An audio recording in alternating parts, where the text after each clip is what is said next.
Maya's finger hovered over the camera's shutter button as she framed the perfect shot through the broken window of the Hartwell Industrial Building in Detroit. The autumn wind whistled through the skeletal remains of what was once Michigan's largest textile factory. Suddenly, her viewfinder filled with horror, the floor beneath them cracking like a spider web, Jake's scream echoing as they all plummeted into darkness. She blinked. The vision vanished. Her hands trembled as reality returned. The late October sun cast long shadows across the abandoned Hartwell Industrial Building as Maya adjusted her camera settings. Detroit's urban decay had always called to her artistic soul, and this forgotten monument to America's industrial past promised the dramatic shots her portfolio desperately needed. "This place is absolutely perfect," Jake said, his voice echoing through the cavernous first floor. Dust motes danced in the shafts of golden light streaming through broken windows. The air carried the musty scent of decades-old machinery oil, mixed with the earthy smell of autumn leaves that had blown in through countless gaps in the structure. Sophie wrinkled her nose at the stale air. "Are you sure this place is safe? Those support beams look like they've seen better days." Her voice carried a nervous edge as she pointed to the rust-streaked metal columns that held up the ceiling.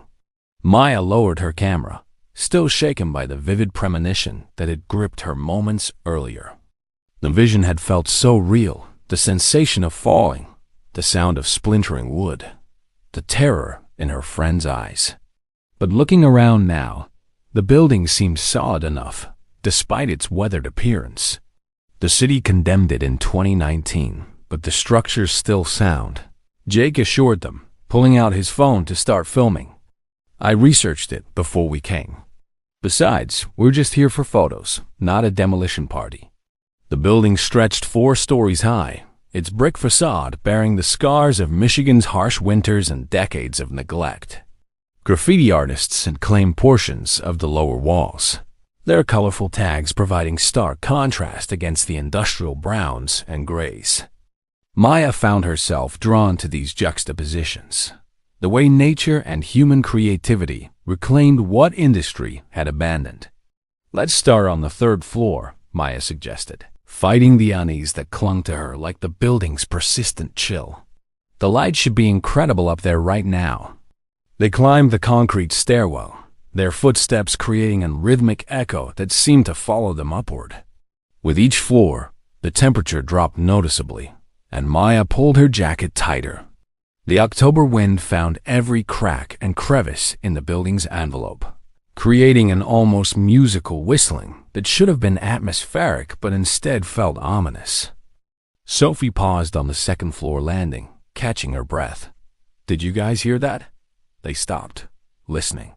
Somewhere deep in the building, metal creaked and groaned, the natural sounds of an aging structure responding to temperature changes and wind, Maya told herself. "Just the building settling," Jake said, though his usual bravado seemed forced. "These old places are like sleeping giants. They make noise." Maya nodded, but her photographer's eye couldn't shake what she'd seen in that flash of premonition. The vision had been so specific. The way the wooden floor had cracked in a perfect spider web pattern. The sound it made like a gunshot followed by the groan of breaking timber.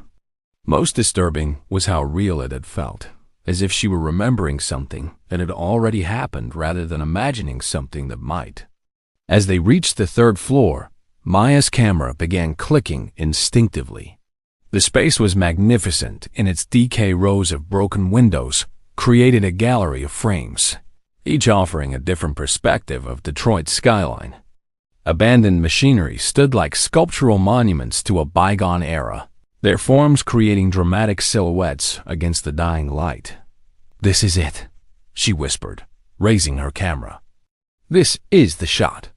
But as she looked through her viewfinder, a chill ran down her spine that had nothing to do with the October air. Maya positioned herself near a large window overlooking the Detroit River, the camera's weight familiar and comforting in her hands. Through her lens, the industrial landscape transformed into something almost beautiful. The rust became copper patina, The broken glass caught light like scattered diamonds, and the graffiti seemed to pulse with urban energy. "Jake, move 3 steps to your left," she called out, framing him against a backdrop of twisted metal and fractured concrete. "Sophie, can you catch the light from that window?" The late afternoon sun streamed through the broken panes, creating dramatic chiaroscuro effects that made Maya's heart race with artistic excitement. This was why she'd become a photographer. These moments when reality transcended into art, when the ordinary became extraordinary through the alchemy of light and shadow. Her finger pressed the shutter. Click. The sound echoed strangely in the vast space, sharper than usual, almost like the crack of breaking wood. Maya lowered her camera, frowning. She'd used this particular DSLR for 3 years and knew its every sound intimately. That hadn't been normal. "Everything okay?" Sophie asked, noticing Maya's hesitation. "Yeah, just weird acoustics in here." Maya raised the camera again, focusing on a section where afternoon light created a natural spotlight on the weathered wooden flooring. The boards were original to the 1920s building, worn smooth by decades of workers' footsteps and the passage of heavy machinery. Click.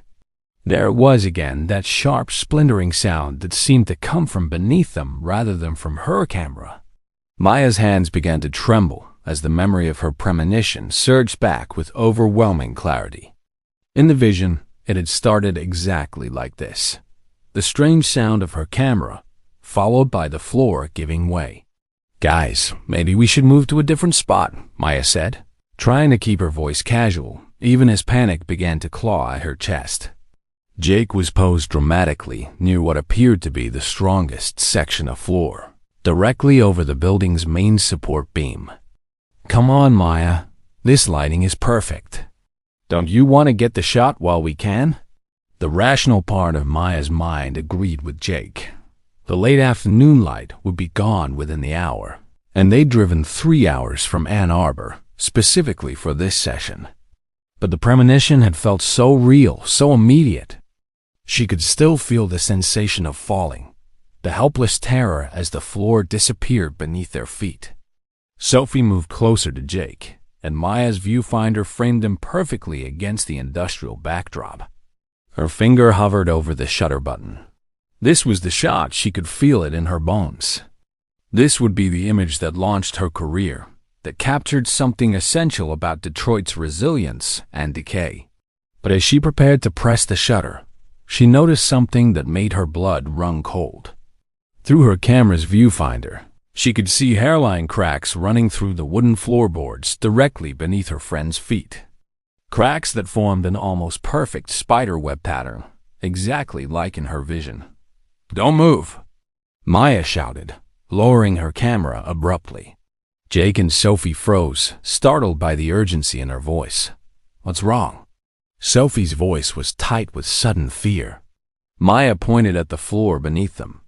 In the dramatic afternoon light, the cracks were clearly visible thin lines that radiated outward from a central point, like breaks in ice about to give way. How had they not noticed them before? "The floor," Maya whispered. "Look at the floor." Jake glanced down and took a careful step backward. "Jesus, how long have those been there?"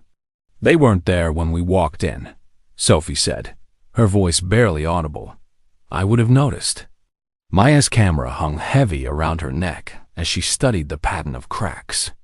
They seemed to be growing, spreading outward with barely perceptible movement.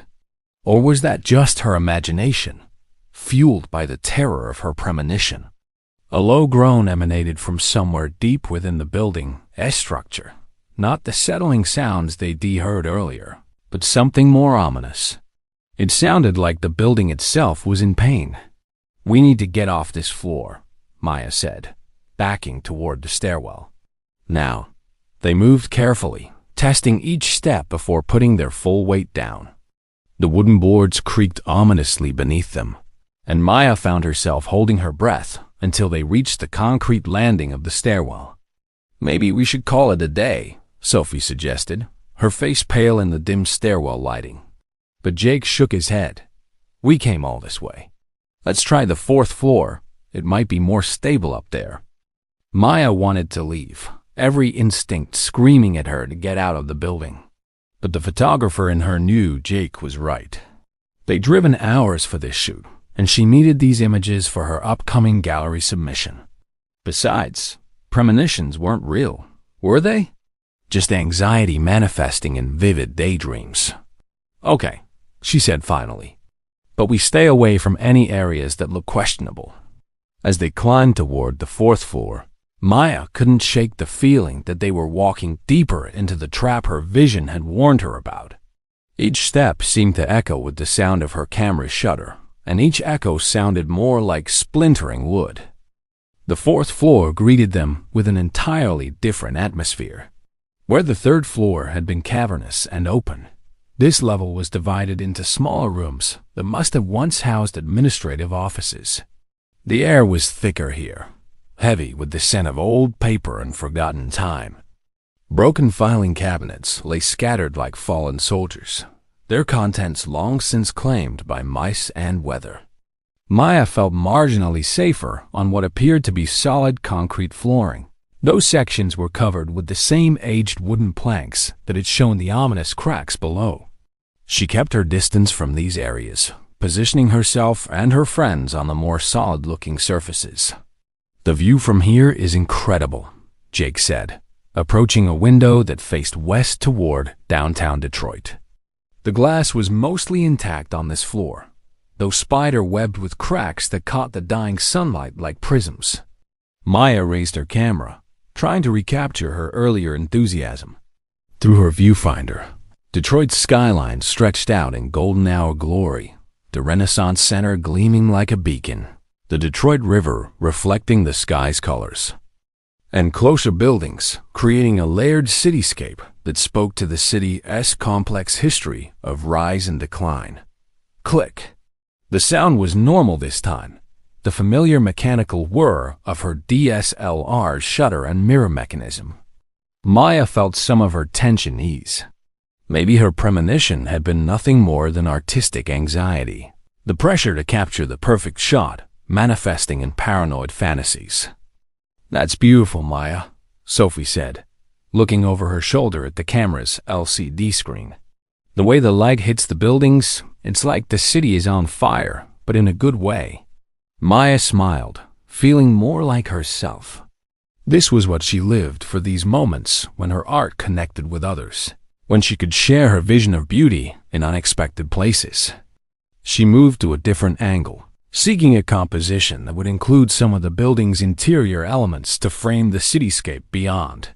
As she repositioned herself, her foot caught on something, a loose floorboard that shifted under her weight with a soft scraping sound. Maya looked down and felt her heart skip. The board had moved because the nails holding it had worked loose, and beneath it, she could see a gap leading to darkness below. "Be careful where you step," she warned the others. "Some of these floorboards are loose." Jake moved to examine the loose board, kneeling carefully beside it. "Looks like water damage. See how the wood is warped here?" He pointed to where the board had buckled upward, creating the gap that had caught Maya's foot. Sophie approached cautiously. "Should we be up here? I mean, if the floor is compromised." "It's just one board," Jake said, though Maya noticed he moved away from the area. "The concrete underneath is solid." Maya tried to focus on her photography, but every loose board, every creak of the old building, every sound her camera made seemed loaded with portent. She found herself checking and rechecking the floor before each step, her movements becoming tentative and anxious. The late afternoon light was perfect, slanting through the windows at an angle that transformed the decay around them into something hauntingly beautiful. Maya captured images of shadows stretching across broken tile floors, of ivy that had grown through cracks in the walls, of the intricate patterns formed by rust stains on concrete.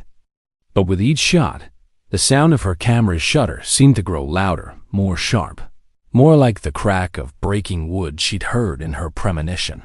Click. Was that an echo? Or was the building responding to the sound? Click. Did the floor just shift slightly under her feet? "Maya, you're making me nervous," Sophie said. "You keep looking at the floor like you expect it to disappear." "Sorry, I just double quotes." Maya paused. How could she explain the premonition without sounding crazy? "I had this weird feeling earlier, like something was going to happen." "Probably just nerves about the shoot." Jake lowered his phone, where he'd been recording B-roll footage for his social media. "What kind of feeling?" Maya hesitated.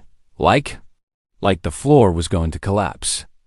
"I know it sounds stupid, but it felt so real."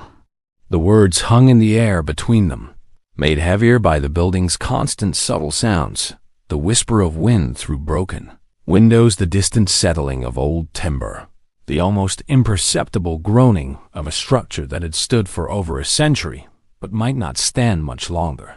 Sophie moved closer to Maya, her earlier nervousness now vindicated. "Maybe we should listen to your instincts. You've always been good at reading situations." But Jake shook his head. "Come on, you guys. We're being paranoid. Look around. We're standing on solid concrete. The only wood up here is these loose floorboards, and we can avoid those." To prove his point, Jake jumped once, lightly, on the concrete floor. The building absorbed the impact without complaint, though the sound echoed strangely through the empty spaces around them. Maya wanted to believe him. The rational part of her mind knew that premonitions were just anxiety, that old buildings made strange sounds, that her artistic sensibility was making her imagine connections that didn't exist. But the fear lived in her body, in the way her hands shook slightly as she raised the camera, in the way her heart rate quickened with each shot. "One more series," she said finally. "Then we'll head down." She moved to a window that offered a perfect view of the Detroit River, where a freighter was making its way toward Lake Huron, its lights beginning to twinkle in the gathering dusk. This was the shot she'd been seeking all day, the interplay between Detroit's industrial past and its ongoing life, framed by the decay and beauty of abandonment. Maya raised her camera, composed the shot carefully, and pressed the shutter. The sound that emerged was wrong, too sharp, too much like splintering wood. And in the echo that followed, she heard something that made her blood freeze. The unmistakable sound of cracking timber, coming from somewhere beneath them. The sound of splintering wood reverberated through the building like a gunshot, causing all three friends to freeze in place. Maya's camera hung from her neck, forgotten, as they listened to what sounded like the building's bones breaking somewhere below them. "What was that?" Sophie whispered, her voice barely audible above the wind that seemed to have picked up, rattling the broken windows with increasing intensity. Jake moved cautiously toward the stairwell, his phone's flashlight cutting through the gathering shadows. The sun had dipped lower on the horizon, and the golden hour light that had been so perfect for photography was rapidly fading into the blue hour of dusk. It came from downstairs. Maybe something fell? Maya's premonition crashed back into her consciousness with devastating clarity. In her vision, the collapse had started with exactly this sound, the sharp crack of breaking timber followed by a series of smaller breaks, like dominoes falling in sequence. Her hands trembled as she gripped her camera strap. "We need to leave, now." Maya's voice carried an authority that surprised even her. "Not the stairwell. There might be another way down." "Maya, you're scaring me," Sophie said, moving closer to her friend. "What aren't you telling us?" Before Maya could answer, another crack echoed through the building. This one closer, more immediate. It was followed by a low groaning sound that seemed to come from the building's very foundation, the sound of a structure in distress, of weight and time and decay finally converging into failure. Jake had reached the stairwell entrance and was peering down into the concrete shaft.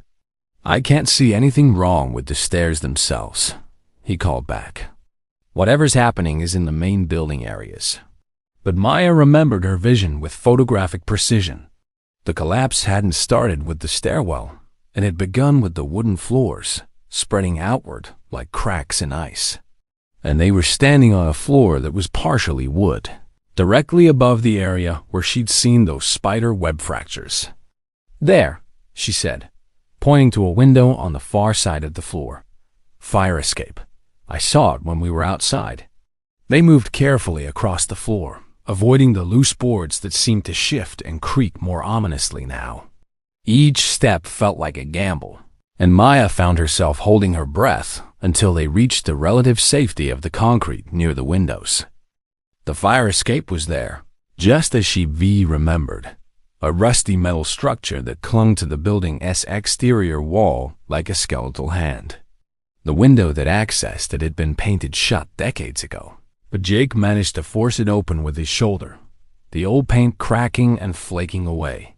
"Ladies first," he said, though his usual joking tone was strained. Sophie climbed through the window onto the fire escape platform, testing the metal grating with her weight before committing fully. "It's stable," she called back, though the rust flakes that rained down with each step suggested otherwise. Maya was about to follow when she realized she'd left her camera bag near the window where she'd been shooting the river view. The bag contained not just backup equipment but also her memory cards from the entire day's shoot, irreplaceable work that represented hours of creative effort. "My bag?" she said, looking back across the floor. "I need to get my bag." "Maya, no." Sophie's voice came from outside the window, tight with fear. "Whatever you left, it's not worth it." But Maya was already moving, her photographer's instincts overriding her caution. She'd worked too hard to build her portfolio, spent too much money on this equipment, to abandon it now. The bag was maybe 30 feet away, sitting beside a concrete column that looked solid enough. As she crossed the floor, another crack echoed through the building, this one so loud and close that she felt it vibrate through her feet. Maya grabbed her bag and turned to run back to the fire escape, but what she saw through the window stopped her cold. Jake was still inside, standing in the exact spot where her premonition had shown the floor collapsing. He was filming with his phone, documenting the structural failure for his social media audience, completely oblivious to the danger. "Jake, get out of there," Maya shouted, but another crack of breaking timber drowned out her words. The floor beneath Jake's feet began to sag visibly, the wooden boards bending downward under his weight as the support structure below gave way. Maya watched in horror as hairline cracks appeared in the concrete around the wooden section, spreading outward in the exact spiderweb pattern she'd seen in her vision. Time seemed to slow as Maya ran toward Jake, her camera bag bouncing against her hip, her heart hammering against her ribs. She could see the precise moment when he realized the danger, his eyes widening as he looked down and saw the floor beginning to buckle. Jake tried to leap toward the concrete, but the wooden section was collapsing too quickly. Maya reached out, her fingers brushing his hand as the floor gave way completely, taking Jake with it in a crash of splintering wood and crumbling concrete. "Jake!" Sophie's scream from the fire escape cut through the chaos. Maya lay flat on the solid concrete at the edge of the collapse, looking down through the hole that had opened in the floor. 3 stories below, she could see Jake lying motionless among the debris, his phone's flashlight still glowing like a small beacon in the darkness. "Call 911. Maya shouted to Sophie as she looked for a way down to Jake. But even as she said it, she realized the bitter irony of her situation. She'd seen this exact moment in her premonition, had tried to prevent it, and yet here, it was unfolding exactly as she'd foreseen. The building groaned around them, other sections of floor beginning to sag as the collapse spread. Maya's premonition had shown her the beginning, but now she realized with growing terror that it might not have shown her the end. The sound of sirens wailing in the distance provided a soundtrack to the chaos as Maya and Sophie made their way down to the first floor using the concrete stairwell, which had remained intact despite the partial collapse above.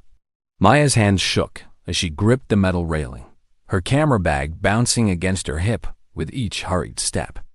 "He has to be okay," Sophie kept repeating, her voice echoing in the stairwell. "He has to be okay."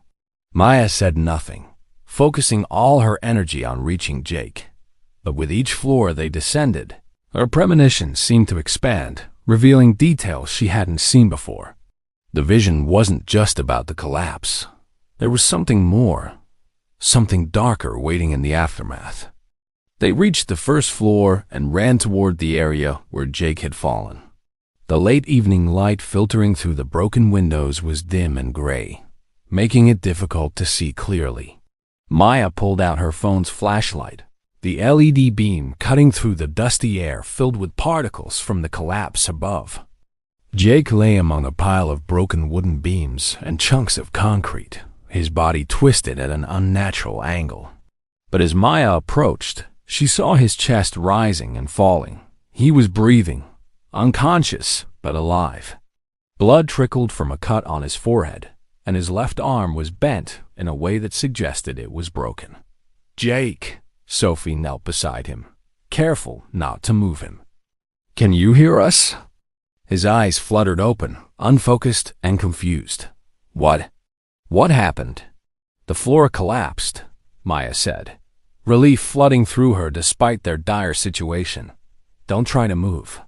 The paramedics are coming." As if summoned by her words, the sound of sirens grew louder, and soon red and blue lights were flashing through the broken windows. Maya guided the emergency responders into the building, explaining what had happened while paramedics worked to stabilize Jake. "We need to get everyone out of here immediately," the fire chief said after surveying the damage. "This building is structurally compromised. The collapse could spread to other sections." As Jake was carefully loaded onto a stretcher and carried out of the building, Maya felt a mixture of relief and guilt. Her premonition had been accurate. The floor had collapsed exactly as she'd foreseen. But she'd failed to prevent it, failed to save Jake from injury. "At least he's alive," Sophie said, reading her thoughts as they stood outside the building, watching the ambulance disappear into the Detroit night. Maya nodded, but something felt incomplete. In her original vision, there had been more a sense of inescapable doom that extended beyond just the collapse. As she looked up at the broken windows of the Hartwell building, she realized with growing unease that her premonition might not be over. "We should go to the hospital," Sophie said. "Make sure Jake's okay." But as Maya turned to leave, her camera made a soft clicking sound, not the shutter, but the sound of the LCD screen automatically turning on. She looked down at the display, expecting to see the last photo she'd taken, but instead found herself staring at images she didn't remember capturing. The photos were from today's shoot, but they showed things that hadn't been there when she was taking them. In the background of every image, barely visible in the shadows, were dark figure silhouettes that shouldn't have existed. And in the final photo, the one she'd taken just before Jake's fall, the shadowy figures seemed to be reaching upward through the floor, as if they had caused the collapse. "Sophie," Maya whispered, her voice barely audible above the sound of fire trucks and emergency vehicles. "Look at this." Sophie peered at the camera's LCD screen and gasped. "Those shadows. They weren't there when you were taking the pictures, were they?" Maya shook her head, scrolling through more images. In every single photo from the abandoned building, the shadow figures were present, growing more distinct and numerous as the shoot progressed. It was as if the building itself had been trying to warn them, using her camera to document the presence of something malevolent. "We need to delete these," Sophie said, her voice tight with fear. "Whatever this is, we shouldn't have it." But even as Maya reached for the delete button, she found herself unable to press it.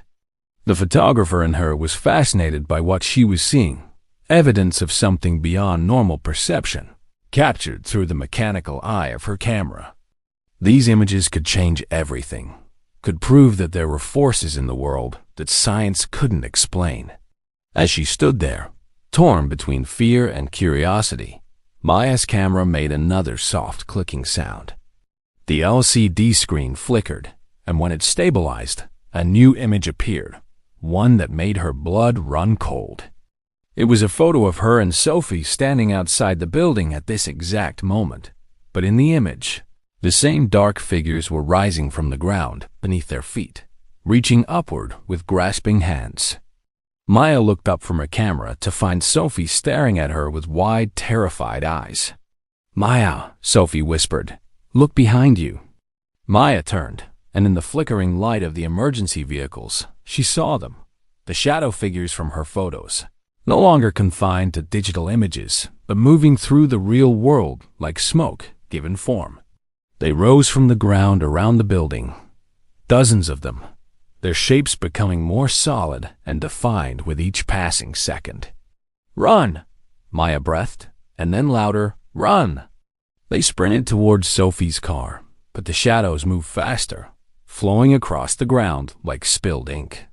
Maya clutched her camera as they ran, realizing with growing horror that her premonition hadn't been about saving Jake from the collapse. It had been about something far worse. The building hadn't just been abandoned. It had been a prison, and her camera's flashes had somehow broken the locks. Sophie's car engine roared to life as Maya threw herself into the passenger seat, her camera bag clutched against her chest like a protective talisman. In the rearview mirror, the shadow figures poured out of the abandoned building like smoke from a fire, their forms becoming more solid and menacing as they moved away from their concrete prison. "Drive!" Maya shouted, though Sophie was already pressing the accelerator to the floor. The car lurched forward, tires squealing against the broken asphalt of the abandoned industrial district. Behind them, the shadows gave chase with impossible speed, flowing across the ground and leaping between buildings as if gravity held no meaning for them. Maya's camera continued to click softly in her lap, the LCD screen cycling through images on its own. Each new photo showed the shadows getting closer, their faces becoming clearer and more human-like, though twisted with decades of anger and imprisonment. "What are they?" Sophie gasped, taking a sharp turn that sent Maya sliding against the passenger door. "I don't know," Maya replied, watching the photos continue to appear on her camera screen. "But I think they were trapped in that building, and somehow my camera flashes released them." The photos told a story Maya was only now beginning to understand. The Hartwell building hadn't just been abandoned, it had been the site of something terrible. In the 1940s, according to the images appearing on her screen, there had been an accident. Workers trapped in a collapse, their bodies never recovered, their spirits bound to the place where they died. "They're not in the mirror anymore," Sophie said, glancing at the rearview mirror with relief. But Maya's camera showed a different truth. The latest photo revealed the shadows inside the car with them, rising from the floorboards like vapor, reaching toward Maya's camera with desperate, grasping hands. "Sophie, pull over," Maya said quietly. "Are you crazy? We need to get as far away from here as pull over." Maya's voice carried a note of finality that made Sophie hit the brakes instinctively. They sat in the parked car on an empty Detroit side street, emergency lights from the abandoned building still visible in the distance. Maya stared at her camera's LCD screen, where a final image had appeared, not a photo she had taken, but a message written in shadows across the display. "Give back what you took." They want the photos, Maya realized. The camera captured more than just their images. It captured part of their essence, their energy. And now they want it back. Sophie stared at her friend with a mixture of fear and disbelief. "You're talking about deleting some photos. Just delete them and let's go." But Maya knew it wasn't that simple. Looking at her camera, she could feel the weight of the trapped spirits, pressing against the digital realm where they now partially existed. The camera had become a conduit between worlds, and she was the one holding it. Maya opened the car door and stepped out onto the empty street. The October night was cold, and her breath formed small clouds in the air. Sophie followed, her movements reluctant but loyal. "Maya, what are you doing?" Maya held up her camera, looking through the viewfinder one last time. In the display, she could see the shadow figures surrounding them, their forms less threatening now, more pleading. They had been workers once, men and women with families and dreams, trapped by an industrial accident and bound to the building that had killed them. Her camera had offered them a way out, but it had also trapped them in a different kind of prison. "I have to give it back," Maya said softly. "All of it." She removed the memory card from her camera, the small piece of plastic that contained not just the day's photos, but every image she'd taken over the past 6 months. Her entire portfolio, her artistic dreams, her future career prospects. Everything she'd worked for. Maya placed the memory card on the ground and stepped back. As she watched, the shadows began to gather around it, their forms growing brighter and more distinct. She raised her camera one final time, not to take a photo but to offer it as well. "Maya, no," Sophie whispered. "Your camera, your work." But Maya had already made her choice. She set the camera down next to the memory card and stepped back again. The shadows converged on the equipment, and for a moment, the street was filled with blinding light.